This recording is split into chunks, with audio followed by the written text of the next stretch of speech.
안녕하십니까. 오늘 오랜만에 이렇게 셋이서 모였습니다. 네, 진프로님 잘 지내셨습니까? 아, 물론입니다. 우리 김미령 동지 잘 지내셨습니까? 네. 네, 오늘 저희가 모인 이유는 저희 영화 리뷰 1탄 어쩔 수가 없다에 이어서 오늘은 영화 한란에 대해서 영화 리뷰를 하려고 이렇게 모였습니다. 한란이라는 건 겨울에 피는 난초, 이런 뜻이고, 이거는 극한의 추위 속에서 꺾이지 않는 강인한 생명력을 상징한다 라고 볼 수 있거든요. 특히 이번에 한란에서는 그 김양기 배우가 나왔습니다. 되게 유명한 배우가 이 제주 민중항쟁, 일명 제주 4.3 항쟁에 대해서 이렇게 다루는 영화에 나온 거를 보고, 아, 이렇게 유명한 배우들이 좀 많이 나와서 이렇게 영화들을 좀 많이 제작을 하면 제주 4.3 항쟁이 많이 알려질 것 같다라는 기대감으로 저는 영화를 봤습니다. 아, 혹시 진프로님은 영화를 어떻게 보셨습니까? 저부터 보겠습니다. 부담. 네. 굉장히 인상 깊게 잘 봤습니다. 제주 4.3 항쟁을 다룬 지슬이라는 작품이 이제 흑백으로 나와서 있었다 그러면, 지슬은 이제 동광리 그 마을 주민들, 이제 큰 넓게라는 그 이제 동굴에서 그 피난 생활을 했던 그 이제 공동체, 지역 공동체의 그 생활상, 그 희노애락을 그 초점을 맞춰서 그렸다면, 이번에 이제 한란 같은 경우는 한 가족을 이렇게 초점을 맞춰서 그려냈고, 주인공을 맡으신 분이 이제 김향기 배우님. 죄송합니다만 제가 김향기 배우라는 분을 잘 몰랐어요. 신과 함께. 네, 잘 몰랐는데 굉장히 인상적이었어요. 실제 제주 분인가 싶을 정도로 그 방언도 굉장히 능수능란하게 하고, 제가 이제 원어민이 아니다 보니 이제 저한테는 제주 말을 저렇게 잘하셔 하는데, 모르겠어요. 이제 제주 도민들 입장에서는 어떻게 들리셨는지 모르겠지만, 저로서는 그런 차원에서 연기력도 정말 인상적이었다 라는 생각도 들고, 우리 아역 배우나 그리고 독립영화이다 보니 아무래도 이제 출연진들을 많이 등장시키긴 어려웠겠지만, 그 역할을 맡은 분들, 특히 이제 악역을 맡은 군인이나 경찰들도 정말 당시 시대상에 정말 있었을 법한, 그러니까 이 독립영화라고 해서 그게 완성도나 그 배우의 연기력이 절대 떨어지지 않는구나, 이걸 이게 느낄 수 있었고, 영화 이제 자체로의 총평을 말씀드리면, 그 러닝 타임이 이제 118분, 그러니까 약 2시간 정도 되는 건데, 정말 숨 막히고 기막혔던 그 2시간이었다. 그리고 그렇잖아요. 이게 사람이 급작스러운 일을 닥치면 생각과 달리 몸이 딱 굳어서 움직이지 않잖아요. 그런 느낌을 받았던 것 같아요. 2시간 내내. 그래서 약간 좀 웃음을 유발시키려고 하는 장면이나 슬픔을 유발시키려고 하는 장면이나, 울지도 못하고 웃지도 못하고 어안이 벙벙한 채로 굉장히 충격 속에서 이렇게 시간 가는 줄 모르고, 어떤 의미에서 정말 또 다른 의미로 시간 가는 줄 모르고 정말 빠져들었던 그런 120분이었다, 이렇게 생각이 듭니다. 네, 저는 처음부터 끝까지 이 아진과 딸 혜생, 이 모녀가 위기를 극복하고 잘 살았으면 좋겠다는 마음을 가지고 봤는데요. 결국에는 힘겹게 그 동굴을 탈출해서 아진, 이제 희망이 그렇죠. 아진이 그토록 가고 싶었던 바다에 어떻게 보면 절벽에서 목숨을 걸고 뛰어내려가지고 해변에 도착해서 딸을 위해서 또 물질을 해서 전복을 따서 이제야 조금 그치, 거기에서 편안하게 행복하게 사는 건가 하는 잠깐 동안의 희망이 있었는데, 결국에는 경찰에 의해서 그 폭도로 누명이 씌워져서 죽게 되는 결말에 가슴이 굉장히 먹먹했고, 그때 당시에 아까 진혁 국장님 말씀대로 그 제주도 지역에 그냥 어느 가정이나 사실은 그런 일들이 벌어졌을 것이고, 그걸 지켜보는 아마 제주도민이 이 영화를 봤다면 아마 조금 더 가슴이 먹먹해지지 않았을까. 그리고 영화 지스를 저는 사실 이것보다 먼저 봤고, 또 제주에 가서 그 다커 투어리즘 역사 기행을 통해서 사전 배경 지식이 있어서 사실은 시종일관 보는 내내 언제 발각될까 이게 계속 마음 졸이게 하는 포인트였는데 그 중간에 사실 군인이 발견했는데 놔줍니다. 네. 그 우리 택시 운전사에서도 사실은 그치. 그 알면서도 이 넣어주지 않습니까? 그 군인들 사이에서도 사실 이게 잘못됐다라고 인식하는 사람들이 그 안에서 분명히 있었을 것이고 그래서 사실은 더 좀 비극적인 일이라는 느낌을 받았고 지슬과 비교했을 때는 사실 가족들하고 보기는 조금 더 이게 편하지 않을까 가족들과 함께 보면서 이런 일이 있었고 역사적으로 이런 의의가 있는 사건이다라는 거를 설명하기에 굉장히 좋은 영화인 것 같고 제 또래 이제 어린 자녀를 둔 부모님이나 아이들에게 이 역사를 좀 가르치고 싶은 분들께서는 충분히 같이 영화를 관람하면 굉장히 좋을 것 같다라는 인상을 받았습니다. 네. 저도 이렇게 지슬을 받고 이 한란을 봤는데 지슬과 한란은 좀 분위기가 많이 달랐다 이런 느낌을 좀 받았고 여전히 사실은 보면서 먹먹하고 아프고 우리는 결론을 알잖아요. 네. 지금 2025년도에 1947년도에 제주에서 무슨 일이 있었고 몇 년 동안 괴롭힘을 당했고 얼마나 많은 도민들이 학살당했는지를 알잖아요. 알고 있는 사람이 보는 그 관점이 사실은 너무 많이 아팠다 이렇게 느껴지고요. 제가 이제 인상 깊었던 첫 장면이 그 미군정 네. 그 군인이 이렇게 군인을 불러가지고 이렇게 지금까지 몇 명을 죽였냐 그랬더니 이렇게 막 거기 할머니랑 그 애기 우리 그 혜생이 네. 그 애기를 이렇게 가리키면서 얘네들을 다 죽이면 한 200명 됩니다 그랬더니 죽여 이렇게 하면서 이제 죽이는 장면이 나오잖아요. 보면서 그래 이제 우리가 그 4.3 역사기행을 갔을 때 미군정이 우리를 해방군이 아닌 점령군으로 들어와서 학살했다 이렇게 나왔지만 근로는 받잖아요. 근데 이게 딱 이렇게 장면이 나오면서 형상화가 굉장히 잘 됐죠. 너무 충격이었다 이런 느낌이 좀 들더라고요. 저도 그런 차원에서 뭐 이제 작품성에서는 뭐 호불호가 있을 수 있고 아까 이제 김비룡 동지 말씀하셨듯이 뭐 관점에 따라 좀 차이가 있을 수 있죠.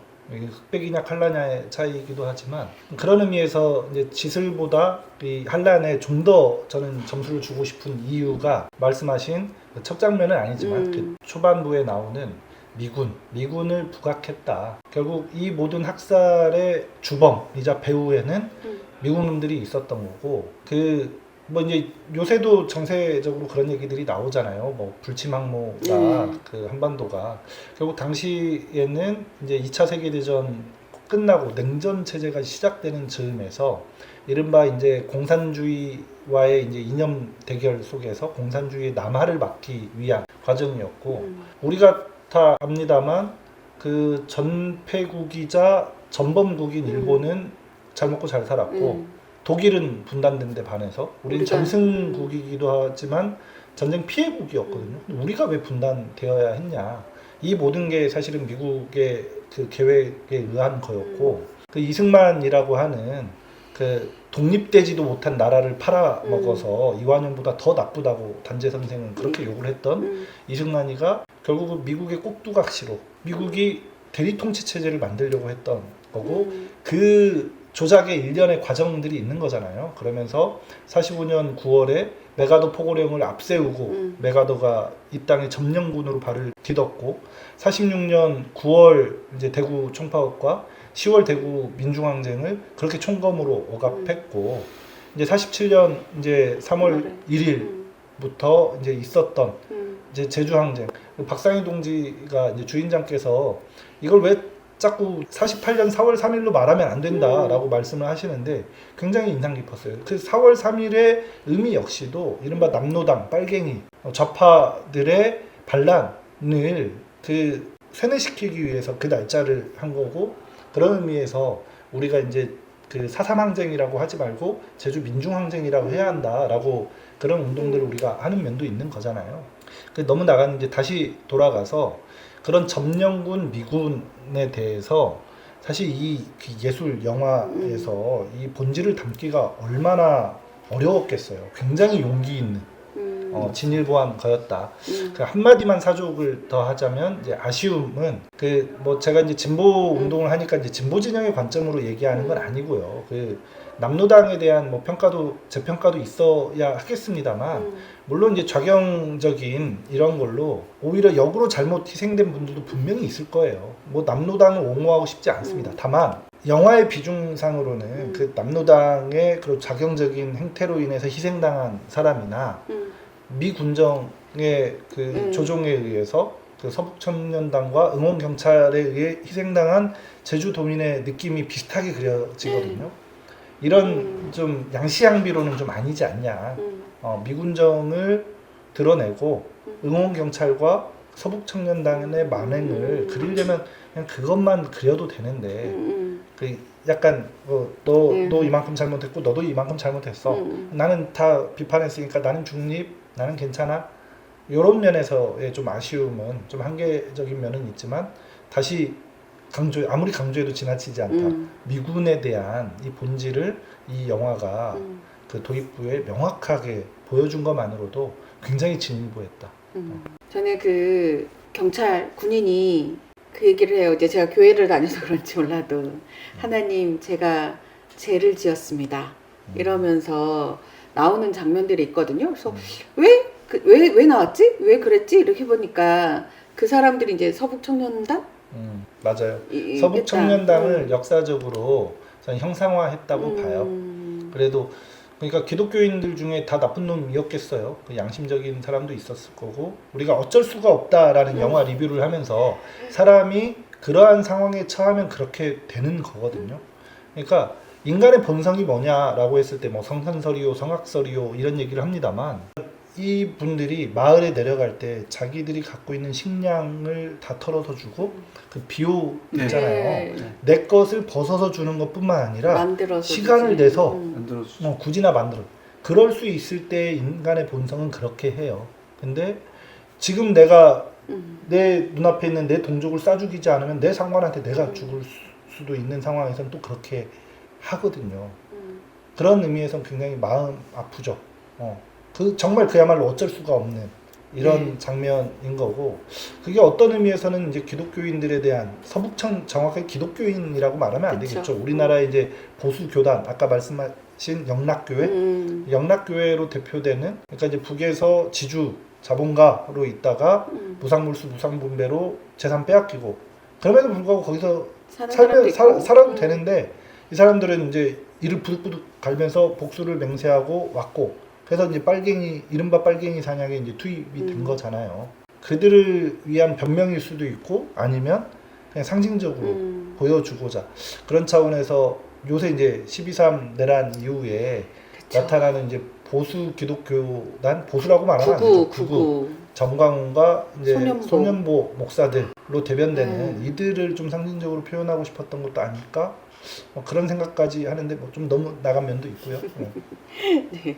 그러면 저는 이제 미군정 그 부분도 인상적인 장면이긴 했는데 또 인상적인 장면이 있을까요? 저는 그 아진이 자기 남편을 찾기 위해서 그 산에서 만난 그 청년들에게 사진을 보여주면서 자기 남편을 본 적이 있느냐고 얘기하거든요. 근데 그 사진 속에 사실 촬영일이 1947년 3월 1일 그 3.1절 행사가 있었던 관덕정. 관덕정에서 찍은 사진인데 이 관덕정에서 이 3.1절 행사가 굉장히 의미가 있는 게 이 사실은 4.3 이 민중항쟁의 불씨가 됐던 김하경찰이 이제 아이를 치고 달아나는 사건에서 사실은 시작돼서 이제 제주도민들이 이 사건의 범인에 대한 처벌과 사과를 요구하는 거에서부터 사실 시작된 거죠. 그리고 이제 그걸로 인해서 50 총파업이 있었고 그리고 이제 무장 봉기 사실은 이제 1948년 4월 3일은 이제 무장 봉기가 일어난 날이라 4.3 사건이라는 것 자체가 그 무장 봉기라는 거를 각인시키기 위한 어떻게 보면 프레임이 아닌가. 그래서 사실은 이 용어도 우리는 수정해야 될 필요가 있지 않나 하는 생각이 들었습니다. 그거가 제가 이제 작년에도 제주 4.3 역사기행에서 반덕정 반덕정 설명하고. 해설을 맡아서 더 좀 기억에 남고 그 부분이 사실은 이 전체 사건의 발단이 되는 부분이라 조금 인상 깊었던 것 같습니다. 저는 사회복지사이기도 하고 상담사이다 보니까 아이의 실어증. 아, 처음엔 그냥 그랬거든요. 아이가 들키지 않으려고. 오, 입을 정말 이렇게 쫙 다물고 소리 내지 않고 이렇게 잘 가는구나. 그래서 그렇게 보다가 이 아이가 말을 하지 않는구나. 그러면 그때 경찰이 물어보잖아요. 아빠 어딨어? 이러면서 할머니가 돌아가시는 사건이 있으면서 그러면서 이제 애기 신방을 만났을 때 보지 말아야 될 걸 봤고 듣지 말아야 할 걸 들었구나. 그래서 이 아이가 입을 다물었구나. 이런 표현을 보면서 이게 사실은 너무 마음이 아팠고 이게 제주 도민들의 마음이었지 않았을까? 우리 순이 삼촌에도 나오잖아요. 4.3 민주항쟁이 끝나고 제사를 지내기 위해서 북촌 초등학교에 모여서 우리가 아이고 했을 아이고 때 사건. 경찰들이 소리내서 울었다고 그것도 이장님 데려가서 고문했던 그래서 제주도 사람들이 이 사건에 대해서 입을 다물게 된 그 모습이 딱 오버랩이 돼서 굉장히 인상적인 분석이시고 실제 이제 심리적으로도 사람이 큰 충격을 받으면 실어증에 걸리기도 하는데 이거는 사회적으로 실어증을 강요당했거든요. 우리 제주 그쵸, 도민들은. 맞아요. 그것을 이렇게 연결시키는 게 너무 와닿네요. 이 감독도 아마 그런 의미에서 그 혜생이가 실어증에 걸린 이게 그냥 단지 충격을 받아서가 아니라 제주 도민들은 그렇게 정말 말을 하고 싶어도 할 수 없는 그 오욕의 세월을 하고 노무현 대통령 시대가 돼서야 국가적으로 처음 사과를 한 거잖아요. 공식적인 피해자와 비공식 피해자가 다른 이유는 이제 우리 김미롱 동지도 말씀하셨지만 그러니까 동굴에서 중산간 지방에서 피하다가 굶어 죽거나 얼어 죽은 사람들을 숫자로 셀 수도 없었을 뿐만 아니라 제주 희생자라고 하는 순간 그렇죠. 연자제로 엮이니까 오히려 더 극구 감출 수밖에 없었던. 그래서 공식 희생자가 3분의 1밖에 되지 않고 그래서 공식 3만, 뭐 비공식 10만 이렇게 그때 말하는 당시 거죠. 인구 30만에 그걸 이 작품에서 실어증이라는 걸로 형상적으로 표현했다라고 해석하신 이게 맞는 것 같아요. 그 사회 전체가 실어증, 그치. 제주도 전체가 그렇지 않으면 살아남을 수 없었기 때문에 그리고 이제 그 엄마가 아이한테 너는 살아서 글을 배워 이 사건을 글로 남겨라 이렇게 얘기했거든요. 그 시대를 보면 이렇게 입을 다물게 했던 시절인데도 불구하고 드러나고 있잖아요. 이 4.3 사건도 드러나고 있고 5.18 사건도 드러나고 있는 거는 누군가는 기록을 하고 있었고 누군가는 기록을 못하면 이렇게 말로 구전으로 이렇게 전달해서 잊혀지지 않는 역사가 되지 않았을까? 이런 생각이 들어서 그 장면도 사실은 너무 마음이 아픈. 저는 이제 인상적인 대사 이 산으로 군인들을 피해서 올라가는 주민들이 외놈들이 가고 좋은 세상이 올 줄 알았는데 또 미군에 의해서 사실은 다시 통제의 주체만 바뀔 뿐이지 과거 일본이 했던 것보다 더 사실은 잔인하게 주민들을 학살하는 그런 역사가 반복되는 게 되게 너무 안타깝고 참 가슴 아프고 가족들이 희생당했음에도 불구하고 소리 내어서 울지도 못하는 그런 상황들이 참 영화를 보는 내내 가슴이 좀 되게 먹먹했던 기억이 있습니다. 영화를 보는 내내 사실은 아진과 혜생이 이 모녀가 그 어두운 동굴을 지나서 그 바다 그렇죠 빛을 그 바다 소리를 들으면서 중간중간 정말 이 엄마인 아진은 숨조차 제대로 쉴 수 없는 상태가 됐지만 이 딸과 함께 정말 희망을 찾아서 소리에 의존해서 그 동굴을 빠져나가려고 계속 더듬더듬 빠져나가다 결국에는 이제 바다를 향해서 난 이제 절벽에 도달하게 되는데 이 아이와 함께 살기 위해서 절벽에서 몸을 던져서 바다로 뛰어들고 정신을 잃어서 바닷가로 떠밀려 오는데 저는 이제 그 장면에서 이제 살았구나. 살았다. 저도 그랬어요. 그리고 이제 그토록 바라던 바다로 가서 어떻게 보면 그 물질을 한 해녀였기 때문에 산에는 사실 먹을 것도 없고 척박한 환경이지만 바다를 잘 아는 아진이 딸과 함께 바닷가에서 잘 살 수 있겠다라는 희망을 좀 품었었는데 얼마 안 가서 이 불을 피우고 바다에서 딸을 위해서 물질을 해서 전복을 따오고 그러니까. 그걸 이제 구워서 먹인 후에 바로 경찰에게 발각되죠. 발각돼서 저희가 역사 기행 때 글로만 봤던 그런 그 형식적인 재판을 형식적인 조사 그 과정을 사실 영상으로 이 묘사를 해놓은 게 글로 봤을 때보다 충격이 더 크고 어른을 상대로 한 신문은 사실 이해가 되지만 이 6살 난 혜생이를 상대로 신문을 하고 이제 막 말을 하기 시작한 그 어린아이를 폭도로 낙인 찍고 사실 사살까지 하는 그 장면에서 모든 희망이 다 사라지는 그런 기분. 아마도 제주 도민들은 그 이상의 무력감과 절망감을 느끼지 않았을까 하는 생각이 들었습니다. 말씀을 받아서 좀 더 저도 얘기를 하면 좀 원망스러웠어요. 좀 그러니까. 혜생이라도 좀 살려주지 이런 원망이 좀 있었는데 맞습니다. 근데 이제 당시엔 정말 그만한 희망조차도 가질 수 없었던 게 현실이니까 굉장히 사실주의적으로 그렸다. 그러니까 중산간지대에 남아도 죽고 왜냐면 추워지니까 얼어 죽거나 굶어 죽거나 마을에 나가면 나가는 대로 또 이제 폭도로 몰려서 죽고 그러니까 이럴 수도 없고 저럴 수도 없는 당시의 민중들의 정말 이렇게 상황을 그거 말고 더 어떻게 표현할 수 있겠나. 그러면 너무 비극적이잖아요. 그럼에도 불구하고 희망을 심어뒀구나. 이렇게 여러분들 말씀을 들으면서 이제 곱씹어 보니 이제 주인장께서 말씀하신 너는 기록해야 한다. 그러니까 당시에 그러니까 배역에서 혜생이는 폭도로 몰려 비록 죽었지만 개중에 살아남은 우리 제주의 후손들이 현기영 작가가 되어서 순이 삼촌 이렇게 해서 이 제주 사건을 알리게 된 거고 세상에. 제주 도민은 아니지만 한강 작가가 노벨상까지 받아서 그 전 세계인에게 우리 민중들이 당한 이것을 이제 알리게 됐던 걸 기록했다.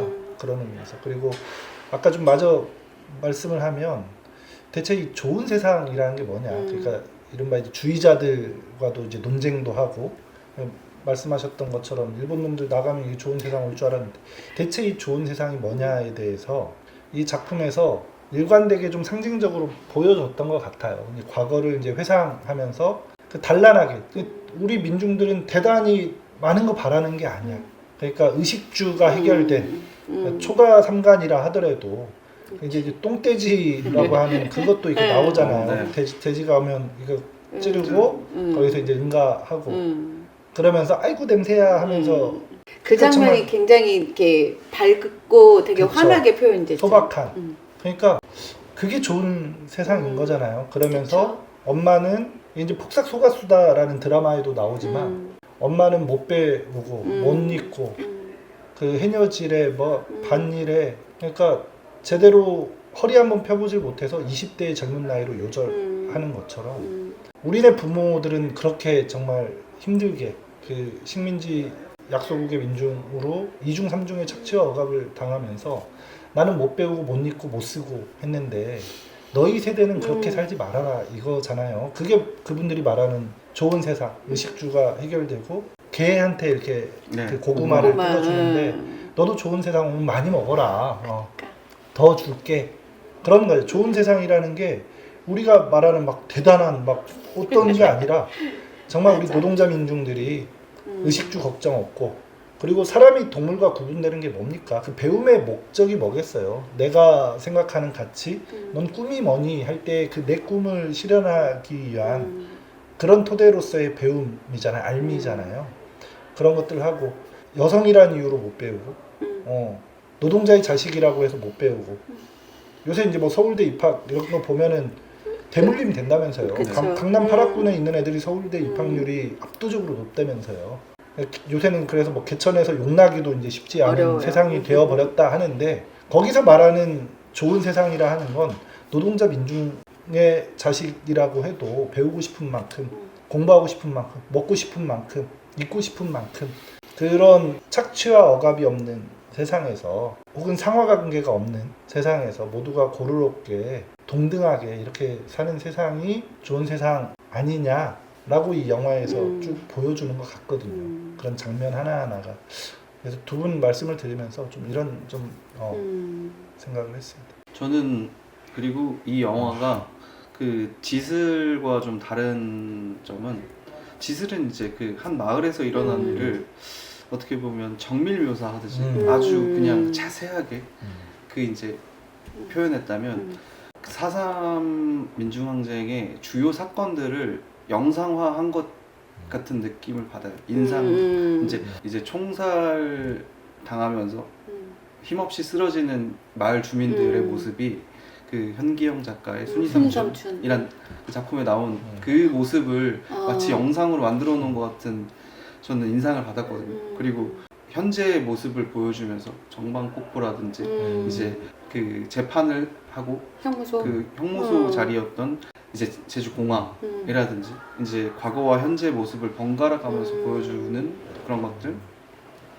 그래서 제주의 지금 현재 모습은 굉장히 아름답게 보이지만 그 안에는 그런 슬픈 역사가 깃들어 있다는 거를 좀 보여주는 영화가 아닐까요? 그리고 좀 전체적으로 그런 역사적인 사건이라든지 그 장면들을 영상으로 좀 많이 담아놔서 4.3 민중항쟁에 대해서 처음 알게 되시고 좀 가족들과 또는 자녀에게 알려주고 싶은 분들이 보면 굉장히 처음 쉽게 좀 그 이해하기가 좋지 않을까 하는 생각이 들었습니다.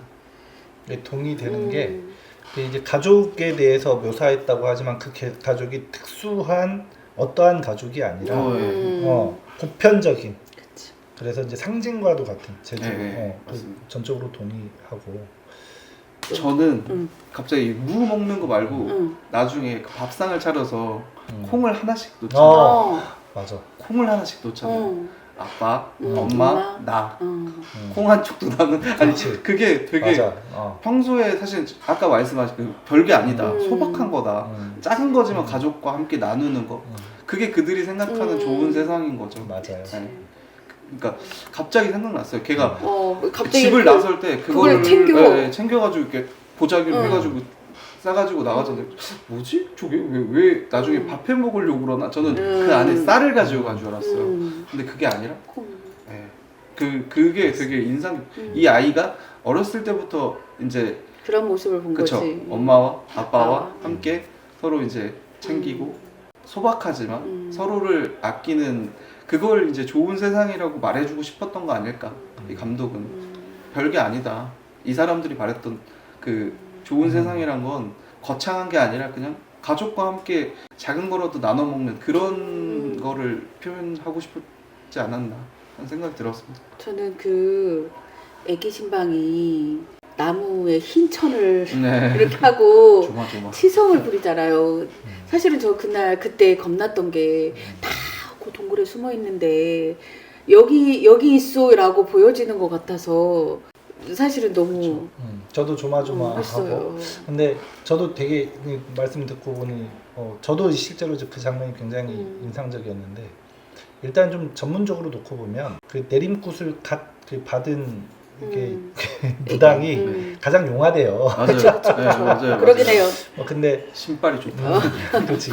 근데 이제 하도 이제 김건희 때문에 이제 무속에 대해서 이게 오염된 건진법사. 것이 있죠. 근데 네.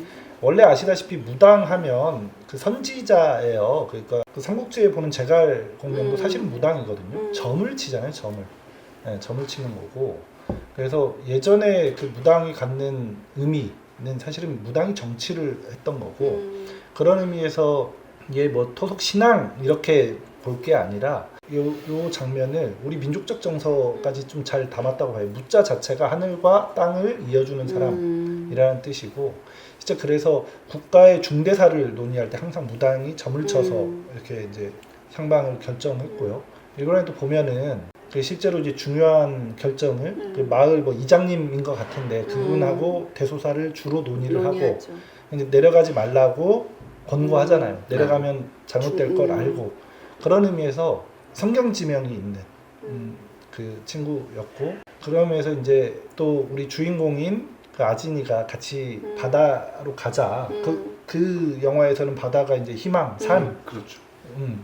탈출구 이런 걸 이제 상징하는 거였는데 남기를 자처하거든요. 그 이유는 거기서 치성을 들여서 이걸 바꿔보고 싶었던 것 같아요. 그러니까는 살육을 면치 못할 그 운명에 놓인 마을 사람들, 제주 민중들의 삶을 바꾸고 싶었을 거예요. 왜냐면 당신이 무당이니까 그런 방법으로 하는 거죠.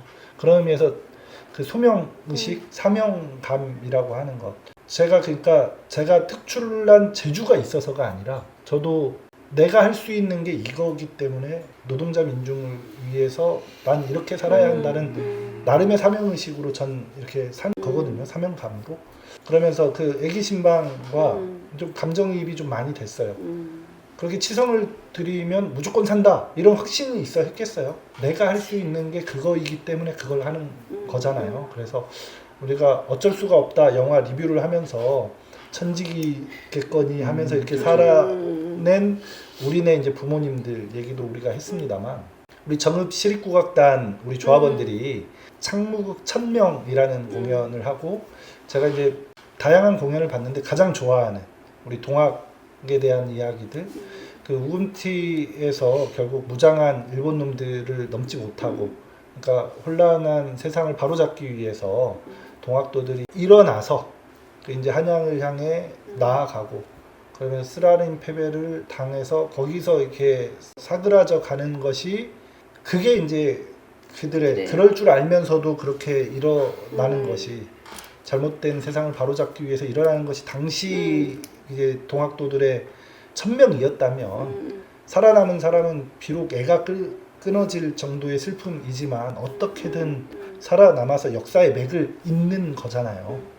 그런 역사들이 반복되어서 이번 12.3 내란도 이런 역사에 우리가 경험이 있기 때문에 그 민주주의를 지킬 수 있었던 것처럼 살아낸 것 자체에 좀 의미가 있지 않나. 그러면서 이런 사명감과 그 삶, 그것을 이어가는 이런 것들에 대한 좀 굉장히 묵직하게 좀 고민할 수 있었던 좀 그런 장면이지 않았나 싶어요. 저는 그 마지막 장면에 그 우리 사산 평화공원 이렇게 보여주면서 그 묘비들을 싹 이렇게 훑으면서 보여주잖아요. 그 장면들이 보면서 아 그래도 이 제주 사산 평화공원을 모르는 사람들이 아 이게 뭐지? 그렇게 관심을 갖지 않을까? 이런 생각이 들어서 그거는 또 하나의 좋은 발상이었다라는 생각이 좀 들었거든요. 그리고 국장님이 내일 싫어하는 평화의 공원은 아니다. 명명을 잘못해야 된다. 다시 해야 된다. 그렇잖아요. 상생과 아직 평화가 찾아오지 않았고 그 처벌도 제대로 이루어지지 않았기 때문에 평화라는 이름이 사실은 맞지 않다. 네. 그런 부분은 분명히 향후에라도 바뀌어야 된다고 봐요. 맞습니다. 현 정세하고 그냥 딱 비견해서 말을 하더라도 상생해야 한다는 사람들이 말을 하거든요. 내란 세력과 화해하고 상생해야 되는 거예요. 아니. 내란 종식, 내란 네. 세력 척결이 우선이어야 맞습니다. 하는 거예요. 맞습니다. 근데 그 제주 도민들을 이렇게 학살한 놈들에 대해서 단죄가 아직 이루어지지 않았다니까. 그쵸. 네. 그러다 보니 그 후손들이 지금도 아까 뭐 건국전쟁, 리박스쿨 하면서 그 제주 도민들을 학살한 이승만이를 영웅화하고 엊그저께 뭐 기사에 본 것 같은데 우리나라 역대 대통령 중에 잘한 사람 2위가 박정희야. 1위가 노무현 대통령, 2위 박정희. 역사를 모르니까 이렇게 되는 거죠. 이걸 평화라고? 화해라고? 화해와 상생의 링? 어떻게 이걸 화해합니까? 네. 내 부모를 죽인 철천지 원수하고 그쵸. 화해하고 잘 지내라는 거 아닌 거예요. 이건 단죄가 우선돼야 한다. 맞습니다. 그러니까 뭐 국힘당의 해체가 없이 자꾸 화해를 얘기하고 상생을 얘기하니까 장동혁이나 이런 애들이 지금 또다시 내란을 부추기는 이런 걸 하는 거잖아요. 그렇죠. 윤석열 그 재판에서도 척결 지지자들이 와서 응원하고 있고 윤 어게인을 외치고 있고 김용영은 쌍따박남을 넣고 있고 이게 저는 그걸 보면서 정말 단죄, 처단 네. 이게 먼저 일어나야지. 안 그러면 1947년 3월에 일어났던 이 제주민중 항쟁이 지금도 똑같이 이렇게 계엄이라는 단어로 일어나고 있는 건 우리가 그때 단죄, 처벌, 처단 제대로 하지 않았기 때문에 이게 역사적인 것들이 반복되고 있다라는 생각이 좀 들기는 해서 좀 씁쓸해요. 네. 요즘 뉴스 보기가 너무 싫고. 그러니까 네. 그 척결이라는 말씀을 하니까 저도 이제 이 영화를 리뷰하기 위해서 4.3 관련해서도 좀 다시 과거의 자료를 좀 보고 그런데 이제 오면서 차 안에서 이제 4.3 관련된 거를 좀 들으면서 왔는데 이제 일제가 패망하고 본국으로 돌아가면서 이 제주도에 있었던 일본군들이 이 제주에는 농사 지을 수 있는 농지가 굉장히 제한적이기 때문에 쌀이 귀한 곳인데 제주도에 있는 쌀을 다 모아서 불을 지르고 사실은 철수를 합니다. 얼마 뒤잖아요. 그리고 나서 그 일본에 협력했던 순사였던 경찰들이 사실은 치안을 담당하고 역사적인 문제들 척결이 그 친일파에 대한 척결이 제대로 이루어지지 않아서 사실은 다 연결되는 부분인 것 같아요. 맞아. 역사적인 비극인데 말씀하신 대로 계엄에 관련된 사람들 당연히 척결해야죠. 안 그러면 또 같은 이 역사가 반복되지 않겠습니까? 그러니까 이 영화에서도 사실 잊지 말라는 메시지도 있는 것 같아요. 맞습니다. 그러니까 영화가 그런 의미에서 굉장히 역사적인 관점부터 해서 아까 이제 그 미국에 대한 본질이나 이렇게 이제 그 포인트, 그러니까 그리고 사실주의적으로도 굉장히 이거 잘 담아냈다. 상징적으로 아까도 반복적으로 말씀드리지만 그 가족 그리고 모녀 이거는 어느 특수한 누군가를 이야기하는 게 아니라 가장 일반화된 제주도민을 이렇게 상징하는 거고 그 우리 아진이가 혜생이를 구한다고 막 뛰어 내려오는데 이쪽은 사실과 너무 잘 뛰어내려와. 사실과 맞지 않다. 근데 아니나 다를까 까닥 넘어지거든. 근데 제주 산길을 걸어본 사람은 이거 다 알거든요. 저는 그 큰 넓게 갈 때. 갈 때 정말 그 비탈 아니 그 완전 돌길을 평지 같은데 돌길이잖아. 이런 지금 나온 신발을 신고도 신고도 사실은 거길 가기 어려웠어요. 어려운데 지슬이나 힘들었어요. 여길 보면 그것도 야밤에 집신 신고 거길 올라간다는 것 자체가 이건 정말 그 절박함이 느껴졌거든요. 그렇죠.